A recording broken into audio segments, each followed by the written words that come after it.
Je m'appelle Antoine Bertron, je suis un ancien étudiant de l'école Louis Lumière en spécialité photographie. J'ai réalisé un mémoire qui s'intitule « Pratique contemporaine de la caméra laboratoire entre acte social et création artisanale ».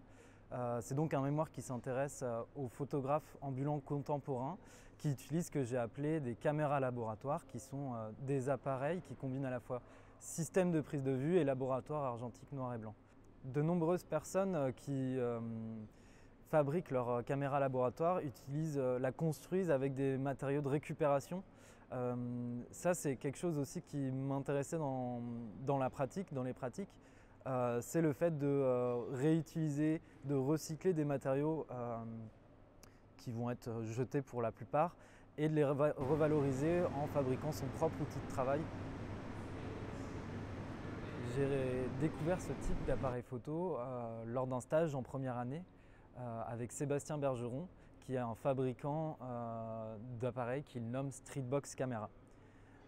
Suite à ce stage, je me suis intéressé à ce type d'appareil photo, à la fois pour l'aspect bidouille, on va dire, le côté bricolage, le côté artisanal, et aussi pour la dimension sociale que permet ce type d'outil. Ces appareils permettent de développer en une quinzaine de minutes et donc de donner généralement aux personnes qu'on photographie un tirage noir et blanc.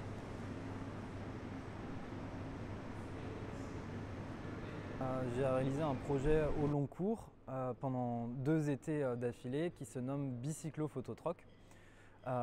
Bicyclo Phototroc, l'idée c'est de se balader à vélo donc le long de la Loire et de prendre des photos avec une caméra laboratoire que j'ai construite pour le voyage et de réaliser du troc, c'est-à-dire d'échanger un portrait argentique contre ce que les gens souhaitaient.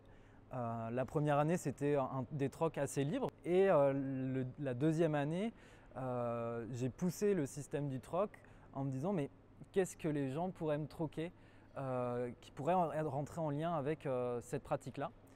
Et je me suis dit que cette pratique était fondamentalement artisanale et que les personnes que je photographiais, en fait, quelles qu'elles soient, faisaient des choses de leurs mains. Pour l'année 2023, on a réalisé une édition avec Chloé Robout, qui est graphiste, qui rassemble finalement toutes les informations remplies par les personnes, c'est-à-dire le nom, la date, le lieu et l'objet qu'ils ont troqué.